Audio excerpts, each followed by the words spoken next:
Yes. So I am I.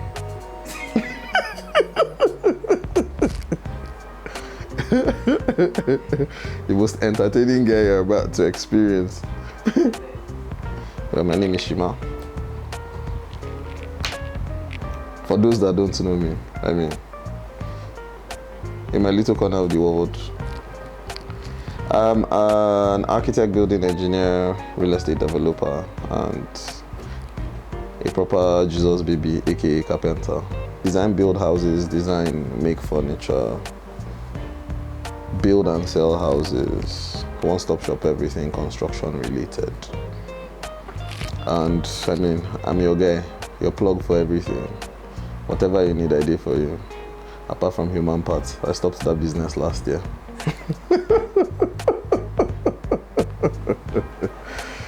Yeah, so in a general, yes, that's what I do. Run a company called Bargate Homes. At least that's the logo. Selling our market here. Just in case you want to buy houses, check us up. We do for you. How I got into what I do, or what I studied. Okay, so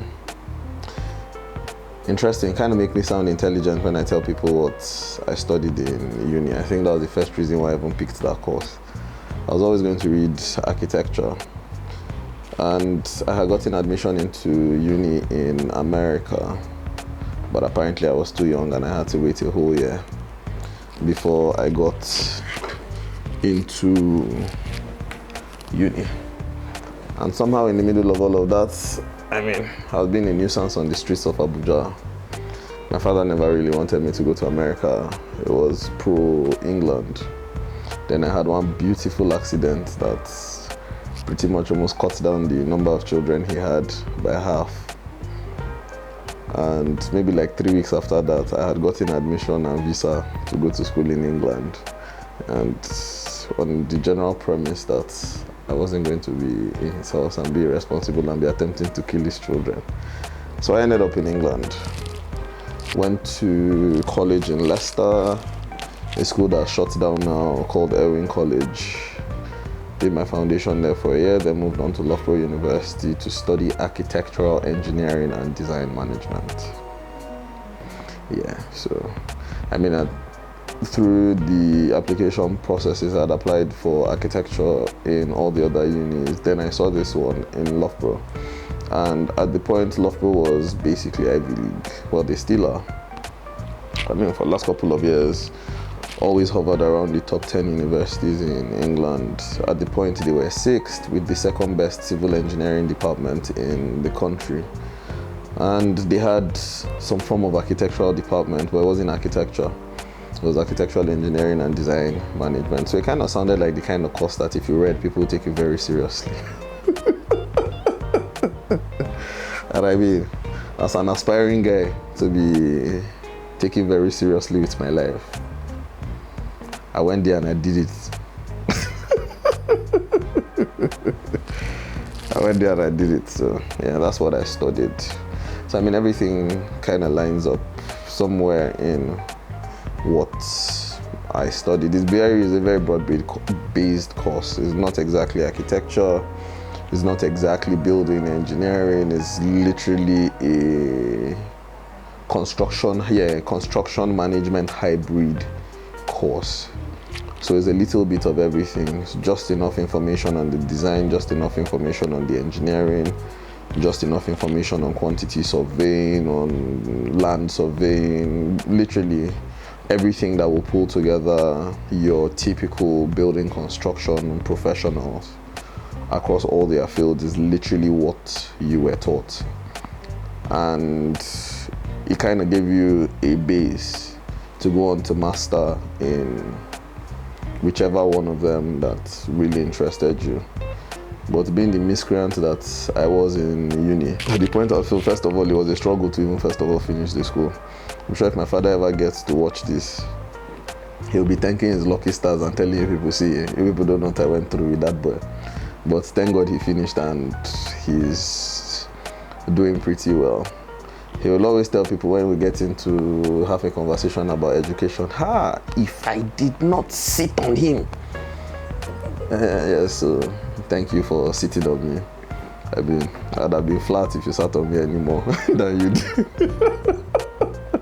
Any more than you did, but yeah, so right after uni, trying to get myself to do a master's was never part of the plan. Because I think I always had a clear idea of where I wanted to be and what I wanted to do with my life. From round about my JS3, I had always been locked in on the construction real estate development line. And my guy, until he became American president, and nobody's ever proud to be associated with the guy, was Donald Trump for the longest time. And I used to boast that I'll be Donald Trump of Africa. The guy now became president and showed us all the shady dealings that went on to becoming Donald Trump in the first place. So, I mean, if part of being Donald Trump also comes with getting a free shot at being president without ever having to participate in politics, maybe I should just continue claiming the Donald Trump quietly. Do well in my real estate business and wake up one day at 70 as president. Won't be a bad career path. So yeah, there's always been that. So I never really wanted to do, I think after finishing uni, I never wanted to do a master's just for the sake of having a master's. Because, I mean, I did further maths in secondary school. Please ask me today what I'm differentiating or integrating in my life, or where dy dx. And everybody that's been looking for X till now, I've still not found one practical example in my life of where X is hiding. So I wasn't going to do a master's that would be just certification for me. So I decided to come back to Nigeria and hit the streets. I mean, at the point, me and my father were quarreling and the pocket money wasn't coming into England anymore. So your safest bet was to run back to Nigeria, where at least the hustling and ability to feed yourself was easier. And yeah, that's literally been it. At that point, I think I was clear on the master's I was eventually going to do, which was a master's in real estate development and an MBA combined course from MIT. I mean, you know, as a young boy with great ideas and great aspirations in life, but closer to 40 than I am to 30 these days, I've been asking myself at what point I'm going to go to school, this adult education thing. Then in a school like MIT, who's that, me? So, yeah, I think if it'll happen, it'll happen, but I basically just always enjoyed it, designing from when they started teaching us building drawing in secondary school. Yeah, so I think I was always clear on what I wanted to do. Came back to Nigeria. So furniture I stumbled into at NYSC, worked for a company called iTex as the technical assistant to the assistant general manager production. So I was always in the factory and took a keen interest in it. And it's very much like construction, design the same things, pull it all together. And it all starts with things like what's happening in your head. You see a piece of furniture and think you can do it better, or if you were the one doing it, you'd do something else to tweak it. And you sit down and you start trying to design it and come up with coupling methods, because I mean, it's not enough to have a nice table. There are little things you don't want happening. Tacky edges, where your screws are showing, how you do the joinery so that they all look seamless and can possibly pass as some form of 3D printed. So yeah, quite interesting. But yeah. Before I go on and talk too much about other things that are not part of the things that are the things I'm supposed to be talking about, that's how I found myself where I am. I've been doing this since I moved back to Nigeria in 2009. Worked for one of the offices in the presidency under the SDGs office, the Conditional Grant Scheme office. And after that, I think I've literally been one way or the other stuck in construction. From the CJS office where I worked, I got to iTex for about a year for my NYC. Moved on from there to Church Gate Group, where we were building the Abuja World Trade Center towers. And I was junior site engineer on the residential tower for a while. Then about 2012, I left there and I hit the streets. So I would say 2012 to now is what, about 12 years of, as Nigerians we call it, hustling. Yeah, so it's been making furniture for people, designing houses for people, building houses for people. And somehow it's grown itself a bit, and with all the little that we've been able to gather, now we're here trying to get properly into the real estate development space. Now I have a project that I'm running in Abuja, building 5 units of terraces, all for sale, and hopefully,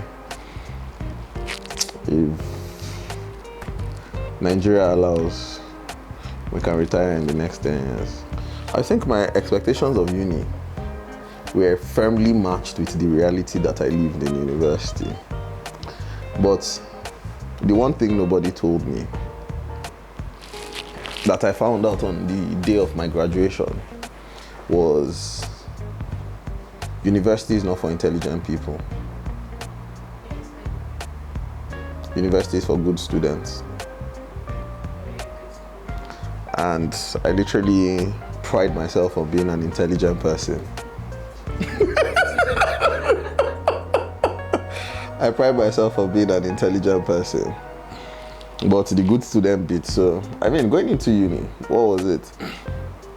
I come out of secondary school where all our hopes and dreams, and secondary school I went to, it was such a big deal about getting out of secondary school. I was in boarding school, a Christian boarding school at that, where I got expelled in the name of I went to girls' hostel. I didn't do anything. It's the fact that I went to girls' hostel self that is the problem.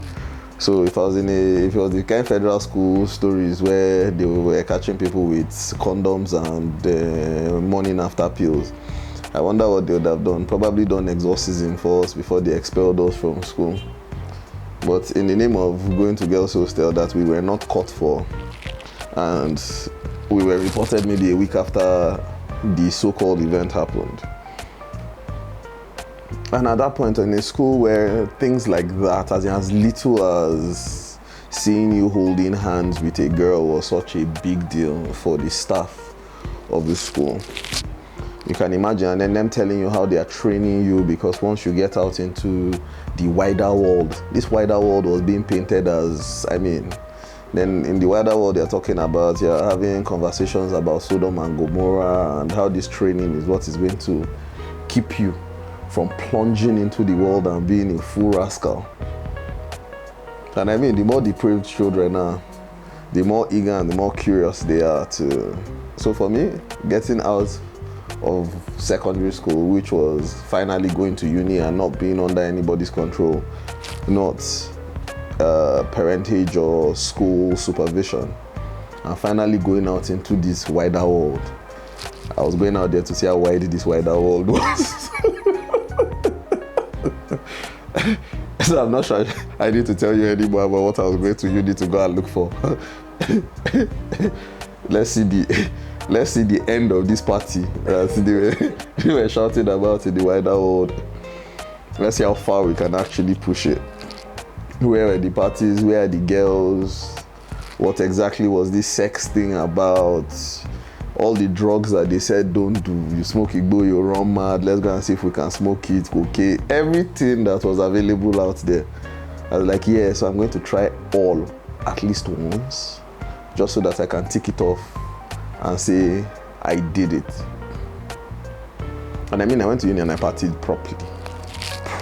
A couple of my guys now, if I start calling their names, they're very serious gentlemen in the society right now. So I'll get to calling their names, but for now let me soft pedal. We'll get there. We'll meet all of you in front, guys.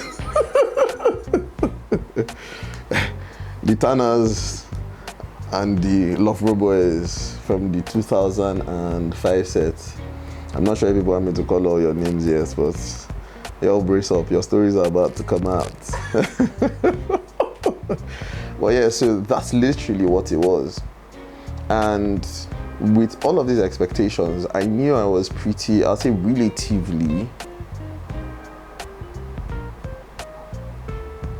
I've always known, in fact, not relatively, I've always known that this school thing, the discipline it takes to actually be the A student was really not my thing. I'm restless. I don't want to be seated anywhere for too long, the amount of time. But if I'm seated in a lecture and I understand what the teacher is teaching, give me an hour of revision after that. I'm pretty sure I can do a good A or B if I have to sit a test on that subject. And I always got away with it through secondary school, through college, where you could just quickly brush through things. And I didn't realize that uni was a different ball game. But the truth about uni, especially uni in England, is not difficult, but it's demanding. And when they tell you you need to put in 10 hours, don't think about it. Those guys have been methodical to the point that there are 10 hours that they're telling you have to put in. They understand what they mean by you have to put in 10 hours. Because the kind of work they want you to do, the styles of presentation of the work they want you to do. Nigeria, with half of the things that you'd want to do, if you can find where the thing is in the textbook and copy it for the teacher, the guy is happy with you, and half the time they'll tell you that's not how I said it. Paraphrasing wasn't one of the things that we were generally taught. Your teachers would prefer you cram it and pour it out to them as they told it to you. But now they're assessing you for your show of understanding, meaning they don't even want you to use their words. Explain it how you understand it. Maybe you have to put in the work to actually understanding this thing before you pour it out. I think that I can go for 7 lectures for a full academic year and read through a textbook and cram 1 or 2 places and pour it out. I'm sure you can understand how life in uni turned out for me. When you're balancing out intelligence and you're a good student.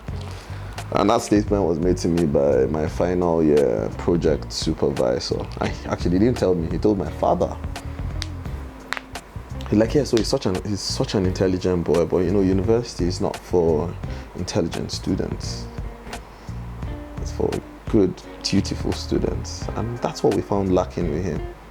Because the one time that he was able to put in the work, his final year project, my goodness, it blew us out of the water. And because of that, we were actually considering offering him a master's to do some things with general security in the built environment and that, and continue pushing his project all the way and further expand on it as part of his master's. Whilst they were having that conversation, as I heard masters, guess who checked out of that conversation? Well, yeah, so for my expectations of uni, I was expecting it to be the free wild world. It really was the free wild world. But then when I got to England, after college in England, I was like, yeah, I can breeze through uni if I did this in college. College actually felt like secondary, maybe like SS2, all over again. And then I breezed out of there with straight A's. At the point I sent my results to Loughborough, that had given me a conditional offer. I think they wanted AAB and a 70% average for my foundation. I had all A's, my average was maybe like 89 or something. So as I faxed them, I literally was collecting my result and went straight to fax my results to the school. I was faxing my results to the school from my school office, my college office. They faxed me back my admission letter and everything. So in literally like 4 hours, while some of my people were thinking about clearance and which god that they are serving right now that is going to get them into university, I was done and dusted with that. So I was like, college was a breeze now. So I can party this party that I want to party in uni and still come out with my first class and make everybody proud. Ladies and gentlemen, I almost got 2 extra years.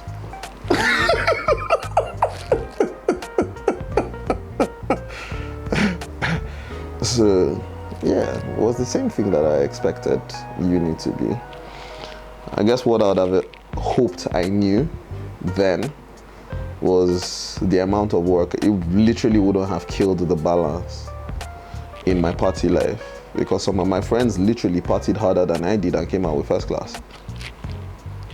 So some of the people that I saw across all the towns that I traveled to, that's England, that's a day like this. My mileage, if I was a vehicle, I probably don't have any second-hand value with how much I went around England. So, and I saw some of these guys everywhere. We graduated with first class, very high 2-1s, all over the place doing amazing things with themselves now. And I mean, we all had the same level of fun. There's literally nothing I want to say I did that they didn't do. But they were just good students.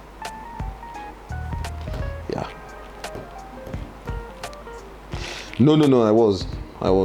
Wearing, no, don't say I wasn't. I graduated, I can show you my certificate, it's right here. Who's counting? I did graduate. In fact, don't me, I'll look for my certificate and brand this shit here so that you all know that I actually went to school. And I mean, I have classmates. And my schools exist. Yes, I made it out alive. I plead the fifth.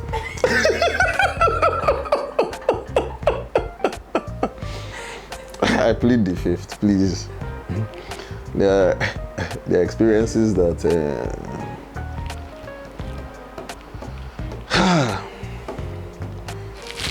actually I've forgotten all of them. You probably say there are too many. There are way too many.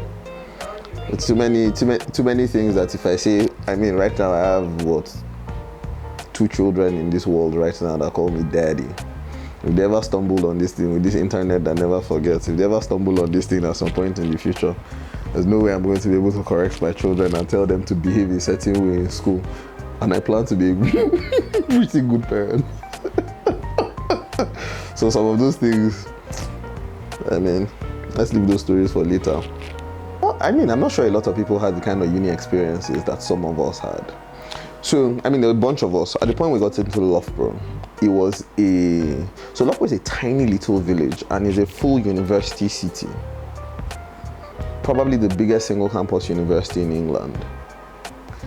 Then at the point we got in 2005, if you pull the whole black community together, you would struggle in the whole town, or you would struggle for 100 people. Then there were maybe like somewhere between 11 to 15 of us, Nigerian boys, that got in at the same time. Then in that number, there may be like 7-8 of us that came with a single dedication to party.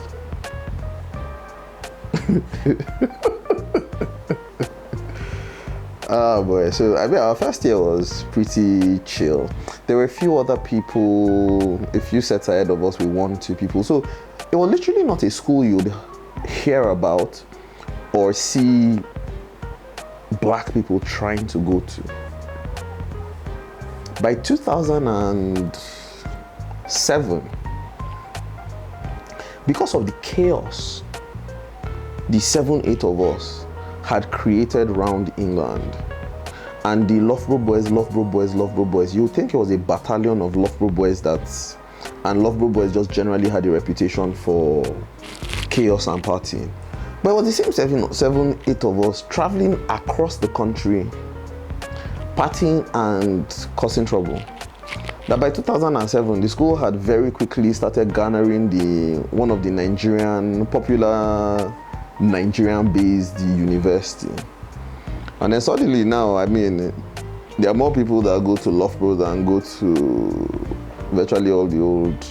And all of them come there, wait, I don't understand. This Loughborough boys, Loughborough everywhere.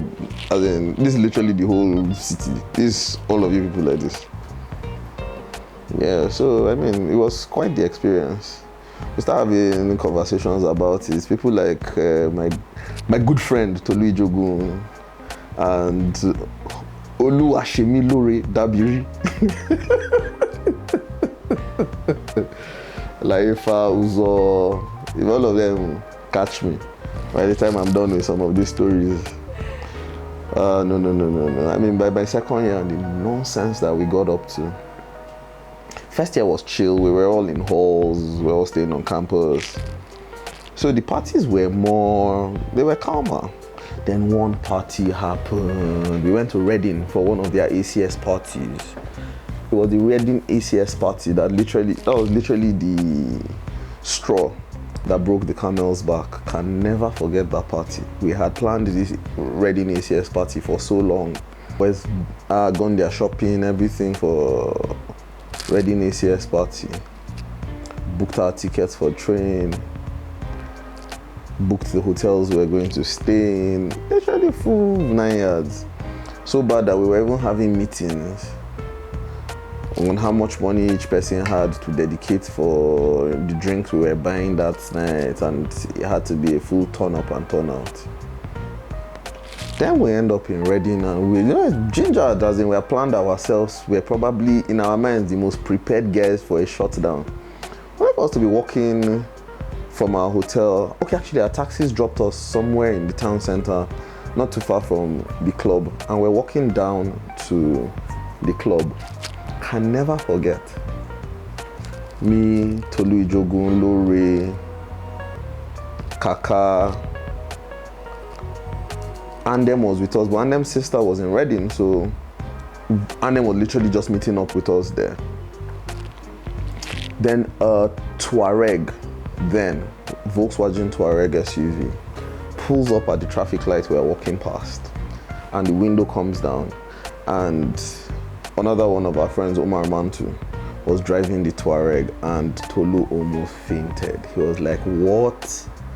As in, I mean, so people can actually prepare for a party more than this, to the point that at this, as in, you've gone out of your way, you've rented cars for the party, as they are coming up looking full-on celebrity lifestyle. And for everything that he thought he was ready and trying to do, I mean, at how old were we then? I'm not sure anybody was. Probably on the cusp of maybe like 20, 18, 19 type age.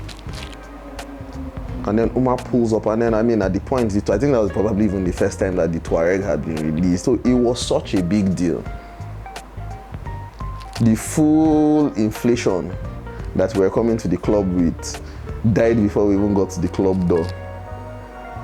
And the conversation we have from that traffic light till we get to the club door is like, God damn it, nah, can never be us again. You mean that people have actually planned themselves like this? No, we are never coming for any of these parties. We are renting our cars. We are doing this. We are doing that.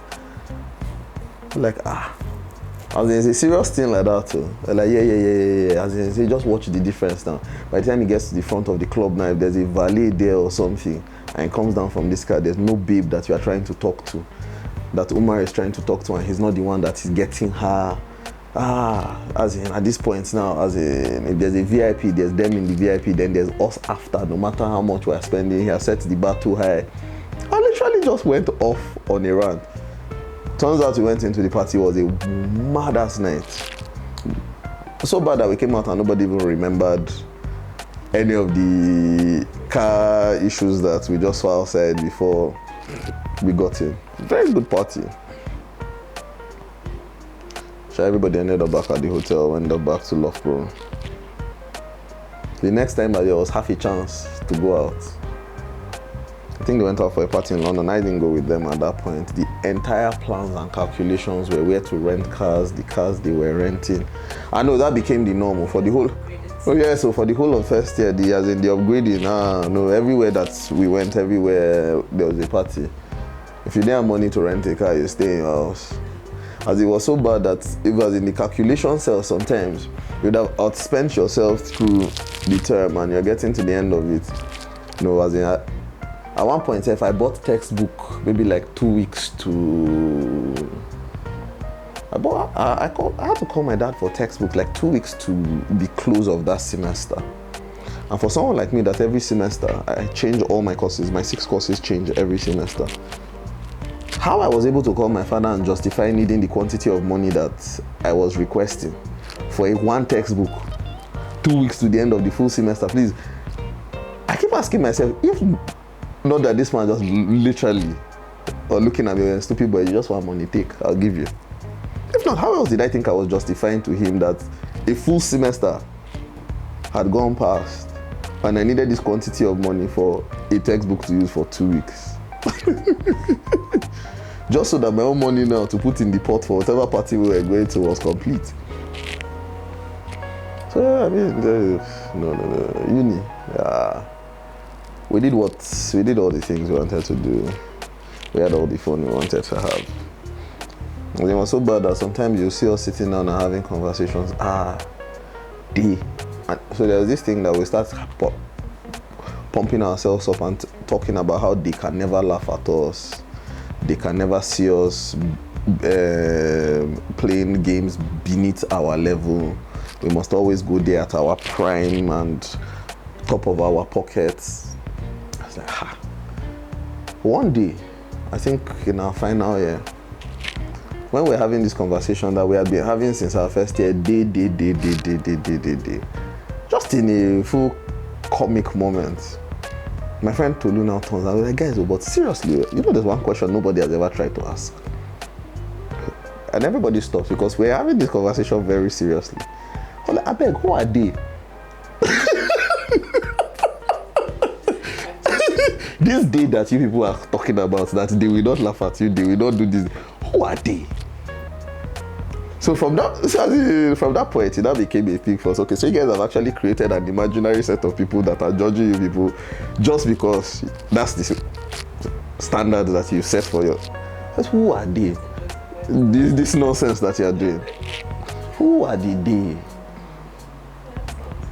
Yeah, no, but it was good fun. And then different sets of madness, different pockets of groups. So as small as we were, it was very closely knit. And for some reason, everybody had some form of prior connection before we met in uni. Then we met in uni and formed different bonds. So the larger group was still very closely knit, but then there were different small cliques within it. So we that liked to party, the 7, 8 of us, we were still broken down into smaller groups of like 3s and 4s. We saw ourselves as a large group 3-4 times a week. The smaller groups were the day-to-day rolling bodies. But if you ever put all of us in the same place at the same time, chaos. Constantly chaos. They were the church guys, they were the party boys, they were the general school people. And then somehow, everybody kind of just intertwined in. And then there are the smaller house parties that will always cause chaos. On the broad scale, yes.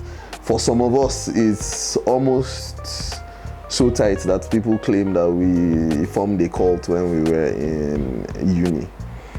I carried it on, but literally not, because we did. But a few of us are on a WhatsApp group together we've added 1 or 2 others outside of the uni core, but we're still pretty closely knit. My bestie is still my bestie from uni with my inner core groups. And then people like Tolu now, that is the group now, we started calling ourselves tanners. And then there was a full roster for the tanners, tanner 1, tanner 2, tanner 3, like that. So Tolu was tanner 1. And the full tanning hierarchy literally became a thing from who first bought a car in our second year. You're asking me?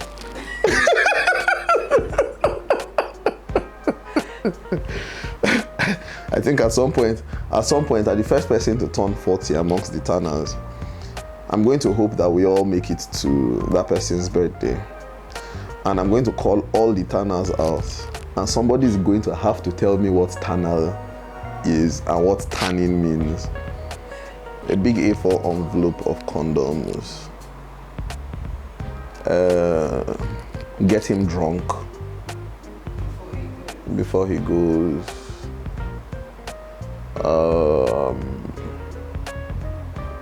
Ensure his wardrobe is up to scratch, and ensure his pockets is constantly well lined. Do you think your son and daughter are going to have 2 different Oh yeah, definitely. They are two very different people personality-wise. But part of what I'm trying to do now, because I find that a lot of the things that I pushed too hard on were things I felt like I was deprived of. And now that you see this smoking thing, I smoke it to the end. See this drinking thing, I drink it like that. All the things that you thought you say if you smoke Igbo, you smoke it, you run mad. The first time I smoked Igbo, the only thing that happened to me was I laughed till I passed out. Then I woke up hungry. So the only thing I was asking myself is, okay, so the mad people on the road that sometimes you see laughing uncontrollably, is this the laugh that I'm laughing now that is probably not going to stop? I think rather than over-exaggerate what things are and what things do, putting it in perspective and actually feeding the actual knowledge bank on what those things are and what they are about help a lot more than trying to create fear around those things. Because tomorrow if they try it and it doesn't give the results that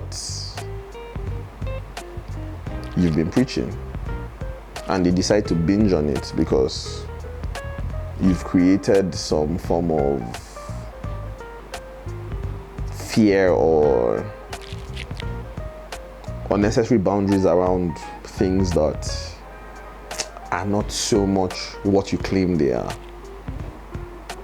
and they go on a bender with those things, what do you do when you could literally have told them from the get-go? And I mean, with the amount of information in the world right now, at that point, internet not really day like that now for me to go and check how many people have run mad from smoking Igbo.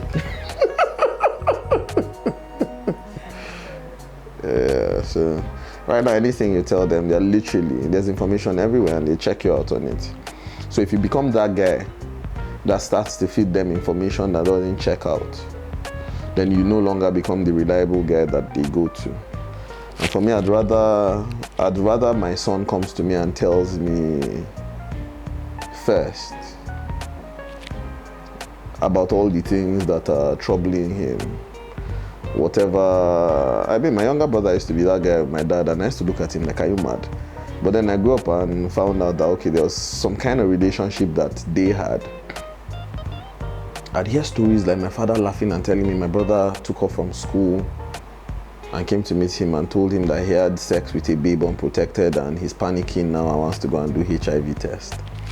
And I'm sitting down and asking myself, wait, at no point in my life have I gotten to the point where anything is making me discuss with my father that I'm even sexually active, that this boy is even having liver, so I tell him that he has to do HIV test.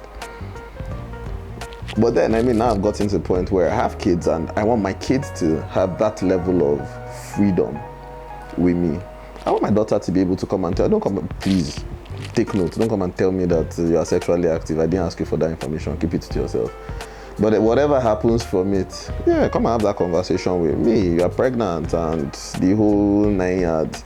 I don't want anybody panicking and running to go and get rid of a pregnancy because you don't want it or you don't want to disappoint me.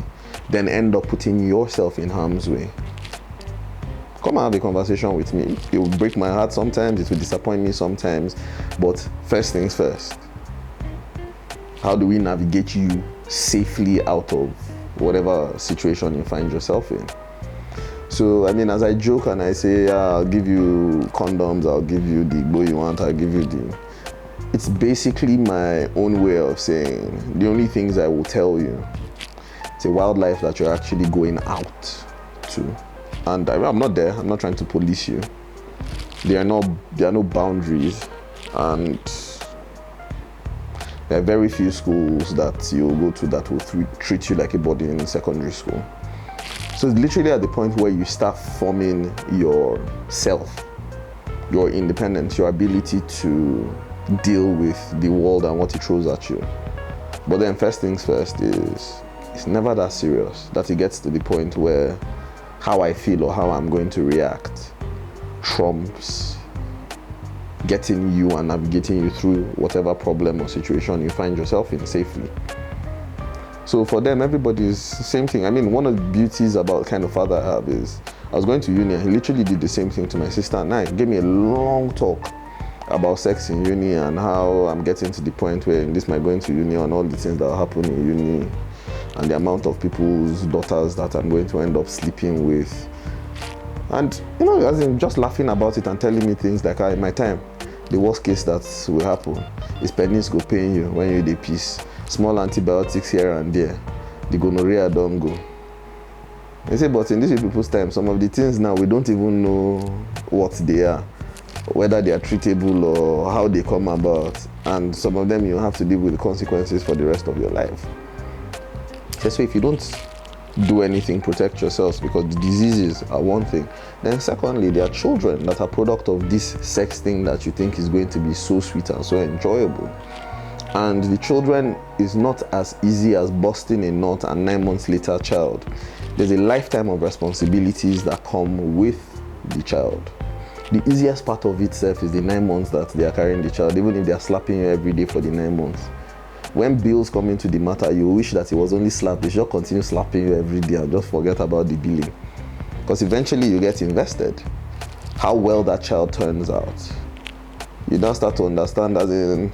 So my wife and I used to have this conversation of how when she was younger, she would look at her dad and ask for meat, and the last meat in his plate, he'll happily give her whatever he's eating, he'll happily give her. And then sometimes she's eating and gets to that point and someone will ask her for something in her plate. She now starts asking her, she's not half interested in sharing. And then she's asking herself that she hopes that when she becomes a parent, she'll be able to give her children this thing last in her plate like her father used to do. And then we're laughing and having these conversations because you're eating, you're not close to full. You're even thinking whether you're going to go and take more food. And somewhere in the middle of it, the way you're eating the food and how sweet it is that time that those children will come and decide that that's your food that they want to eat. And they'll end up eating all of it.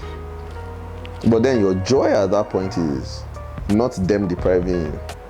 Sometimes you'll have a child that doesn't even like eating, such that when you find that moment that he wants to eat your food and is eating it properly, you forget you are hungry and start focusing on feeding that child. So some base instincts just take over. And the one thing that I would always want is get them to a point where the safety that they ever feel is peak with me and not outside of whatever space I create with them. So I mean, after all the talk my father told me, I was like, so with children and the responsibilities and the babies and the... Like, so the only thing I can tell you is protect yourself. Carries an A4 envelope of condoms and gives me. And that was my departure gift to uni. And I'm looking at it and I open it and I see what's inside, and the discomfort that will create in itself. And he's done with that conversation, and then he turns to my sister and he's looking at her. But like, oh yeah, you two are going to uni. I don't think about this thing that is a boys' talk that I just had. Just like you heard me tell him just now, he's going to be sleeping with other people's daughters. So before foolhardy of me to think that I have a daughter and nobody's going to try and sleep with my daughter. What? So what I'll tell you is you also need to protect yourself, because the pregnancy will affect you more. The diseases and whatever STIs and STDs that come with will also be your problem to deal with. So you never have to wait for the guys to come because I've given him all the condoms. He must always come with condom. If you get to the point where you yield, let nobody come in the name of, okay, because I like him or because I love him, because women are your emotions. Like, so you too, you have to do the same thing. Carried her own A4 envelope of condoms and gave her. You have to protect yourself. I wanted to scream and enter the ground, but hey. Realities. Did we have the same amount of sex in uni? No chance. Did we have the same university experiences? No chance. But what it brought to mind for me was balance. For all the guys that were called promiscuous, that they will tell you they probably lost count of their body count before they started counting.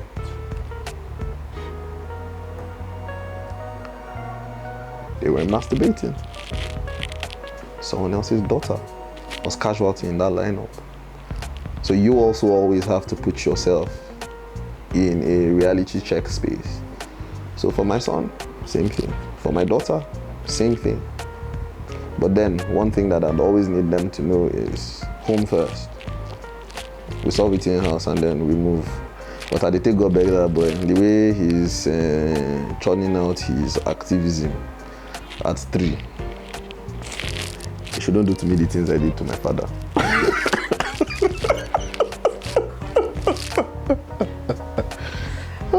It doesn't really exist. My father was a calm guy. Got 2 sons that almost took him to hell and back. But I think he got one calm one. Oh, that's the calm one. I got one calm one that's very much like him. But we didn't turn out badly, so not too much of a problem. Ooh. Have I shifted your frame? Yeah.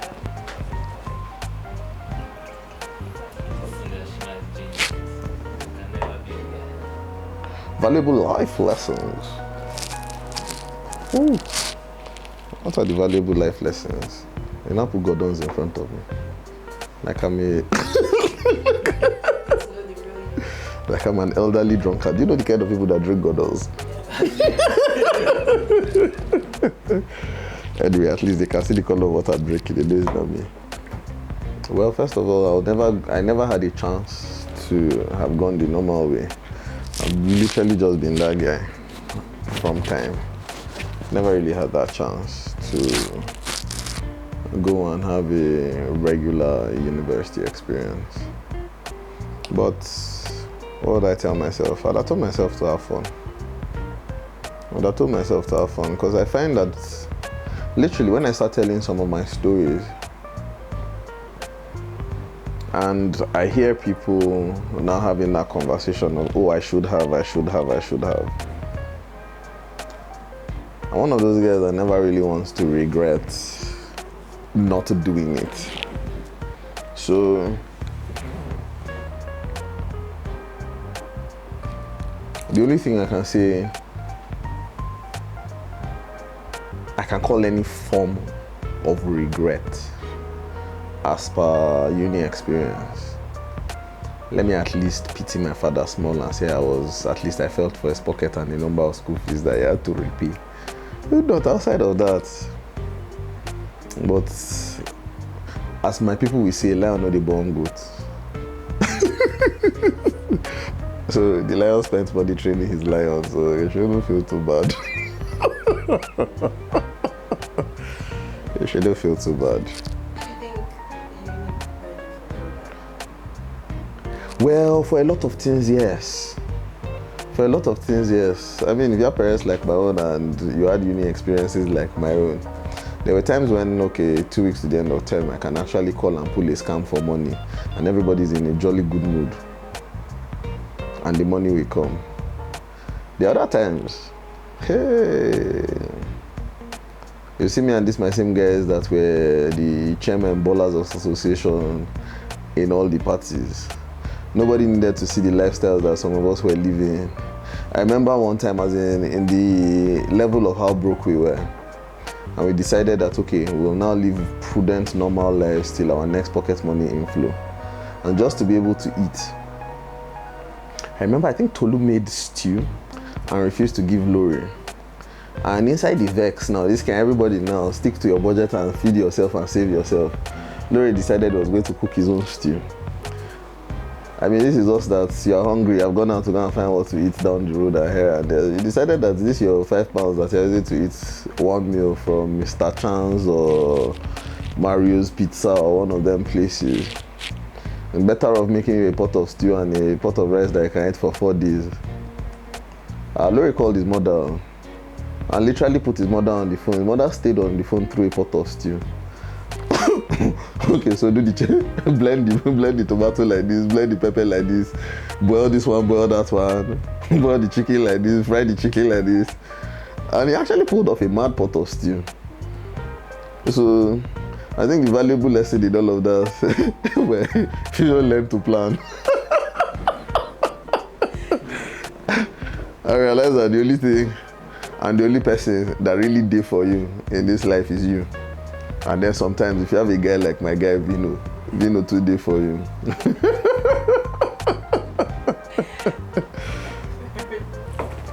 I mean, with the planning, the big thing now is nobody says don't have fun. Sometimes even go over the top and do way past yourself. It's your life, it needs to be lived. But imagine planning yourself and planning your life around 2 pounds chips and cheese. I'm not even talking about chicken or chips and cheese as your fried chips are sprinkled grated cheese on top of it, and that's your full meal, and you're planning to literally live your life on chips and cheese for the next 2 weeks, so that your party money at the next party you are going to and the bottles you are popping will be complete. I remember a party in Birmingham. That was one of our statement parties that year. And there were no seats or tables in the VIP, and we ended up putting our table on the dance floor, and it turned out to be like the maddest table, and we were popping bottles after bottles, and a couple of guys now, as if you see a few of them now, and how responsible and well put together, how seriously people take them in society now. Some of them as in doing so well that they're driving the nice cars and roaming around with mobile police, security, and you know that, okay, they never tell you that these are the same people I'm talking about that were being miscreants that year. You really can't reconcile it. Because I remember as we were at a party in Birmingham, and a couple of us, so a friend of mine, Kabir, Shagaya, we're on our table standing, and he turned and he saw some other guy, I won't mention him just so that it doesn't, and he literally screamed the guy's name. Hey, you, come here. Come and drink some champagne. Stop drinking a beer, you popper. As in, literally, in the music in the club, it was so loud that you wouldn't expect anybody to hear it. But he was shouting so loud that literally everybody stopped and turned, and it was one of those moments. That's literally the kind of nonsense that we used to do. You leave Birmingham that day, and rather than drive back to Loughborough, you find all of us in Birmingham town centre buying clothes because they said there was a party in London. And from Birmingham, we bought clothes and we have gone to London. By the time you get back to your base, you probably have clothes from shopping day by day for a week, a full week's worth of clothes, because you were partying like that. Then you get back home and you literally now at the point where you're back to chips and cheese, or calling your mother to cook pot of stew. And it was all keeping up with appearances that nobody really cared about and nobody was looking at.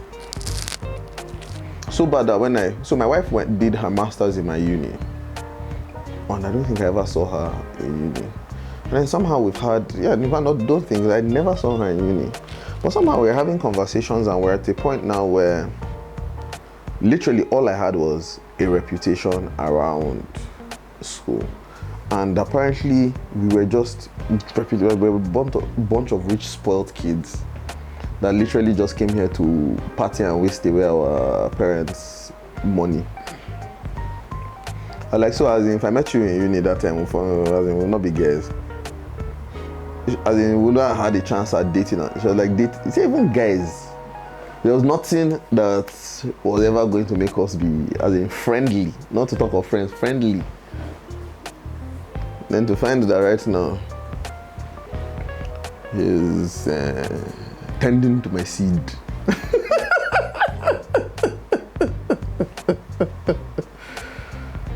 Oh God, so it literally becomes a case of majorly plan yourselves properly and guard your reputation with your life.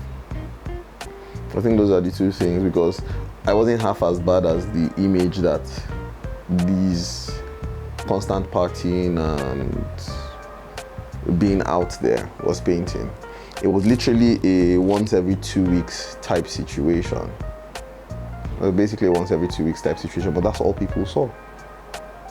Literally all people saw. And then, I mean, like for such a monumental life decision like marriage, where my wife is telling me we'll never even have been friends based on that reputation, puts a few things in perspective if you look at it.